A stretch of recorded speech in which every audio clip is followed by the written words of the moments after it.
नमस्कार हम दोस्तों, आगे एक नए वीडियो के साथ आप लोग के बेस्ट। तो गाइस, कहते हैं ना कि जब दुखों का पहाड़ टूटता है तो हर जगह से आपको दुख का ही सामना करना पड़ता है। और वहीं हाल फिलहाल खेसारी लाल यादव के साथ हो रहा है। मैंने एक वीडियो ऑलरेडी खेसारी लाल यादव का बनाया था, जब उन्होंने ऋषभ के साथ, अपने बेटे के साथ एक इंटरव्यू दिया था। इंटरव्यू मतलब ब्लॉग में सारी अपनी दिल की बातें रखा था और बहुत परेशान थे, लेकिन उनकी परेशानियां कम होने का नाम ही नहीं ले रहा है। और ग्लोबल म्यूजिक जंक्शन से लगातार उनके गानों पर स्ट्राइक दिया जा रहा है, जिसकी वजह से उनके जो बड़े बड़े गाने हैं टेक डाउन हो रहे हैं। लोगों को लग रहा था कि ग्लोबल म्यूजिक जंक्शन और खेसारी लाल यादव के बीच जो विवाद है, जो एग्रीमेंट का मामला है, वो सुलझ गया है।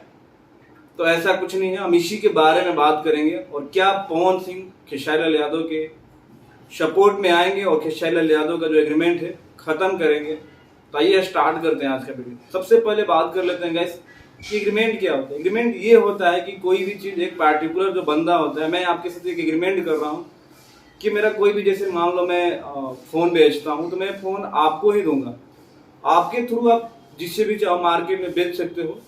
लेकिन खेसारी लाल यादव को ये बात पता नहीं होता है कि उनकी टीम को शायद ये पता नहीं होता कि उस एग्रीमेंट में क्या है। पहले तो वो अपने गाने हर कंपनी को देते हैं, लेकिन ग्लोबल म्यूजिक जंक्शन को लगता है कि अरे यार, ये बंदा मेरे साथ एग्रीमेंटेड है, मेरे को गाने दे नहीं रहा, और मेरे चैनल से जो गाने आ रहे हैं इसके गाने बहुत कम व्यूज आ रहे हैं। बाकी आदि शक्ति, अन्नपूर्णा फिल्म, ब्लू बीट जैसे, मतलब जो खेसारी लाल यादव के नियरेस्ट लोगों का चैनल है, उस पर इसके बढ़िया बढ़िया गाने आ रहे हैं। 100-200 मिलियन व्यूज आ रहे हैं। और मेरे चैनल पे तो इसका व्यू ही नहीं जा रहा है, क्योंकि हम एक आध गाना करते हैं, हमें कुछ पता ही नहीं है और गाने चलते ही नहीं। फिर ग्लोबल म्यूजिक जंक्शन का जो पता नहीं कौन सा कीड़ा जागता है और खेसारी लाल यादव के बड़े बड़े गानों को स्ट्राइक देना चालू कर देता है। फिर बातें वहां से खराब होती है, फिर भी इनके टीम वाले नहीं मानते। फिर वो अपील करते हैं कोर्ट में कि हम कोर्ट में केस जीतेंगे और खेसारी लाल यादव भैया फ्री हो जाएंगे। लेकिन ऐसा कुछ नहीं होता है। दिल्ली हाई कोर्ट से इन लोगों को नाकामी ही मिलती है और दिल्ली हाई कोर्ट मना कर देता है स्ट्रिक्टली कि आप कोई भी गाना ग्लोबल म्यूजिक जंक्शन की अनुमति के बिना किसी दूसरे को नहीं बेच सकते। तो वही खेसारी लाल यादव के साथ यार कंटिन्यू होते जा रहा है। लेकिन मैं पवन सिंह का नाम इसलिए ले रहा हूँ कि पवन सिंह अगर चाहे तो ग्लोबल म्यूजिक जंक्शन से जो सारी डील है वो खत्म कर सकते हैं, क्योंकि पवन सिंह का जो भोजपुरी इंडस्ट्री में एक दबदबा है वो नेक्स्ट लेवल का है।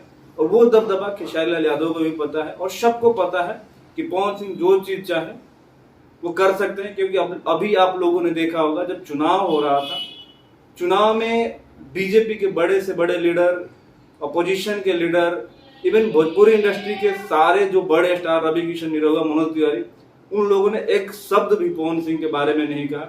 जैसे ही मीडिया कोई पवन सिंह का नाम लेता था वो लोग हाथ जोड़ देते थे, क्योंकि उन लोगों को पता था कि पवन सिंह किस ब्रांड का नाम है। तो पवन सिंह अगर चाहेंगे तो खेसारी लाल यादव का एग्रीमेंट खत्म हो जाएगा, क्योंकि खेसारी लाल यादव ने अपना छोटा भाई होने का वादा निभाया पवन सिंह के साथ, चुनावी कैंपेन करी और पूरे दिन अपने भाई के लिए वोट मांगा। और उसका असर यह है कि शायद पवन सिंह वहां से चुनाव भी जीत रहे हैं। तो पवन सिंह का फर्ज बनता है एक छोटे भाई को दुख से निकालना और एग्रीमेंट वाला जो मामला है उसको खत्म करना। बाकी गाइस, आप लोग का क्या कहना है कमेंट करके जरूर बताना। मिलते हैं अगले वीडियो में, तब तक अपने भाई को इजाजत। नमस्कार।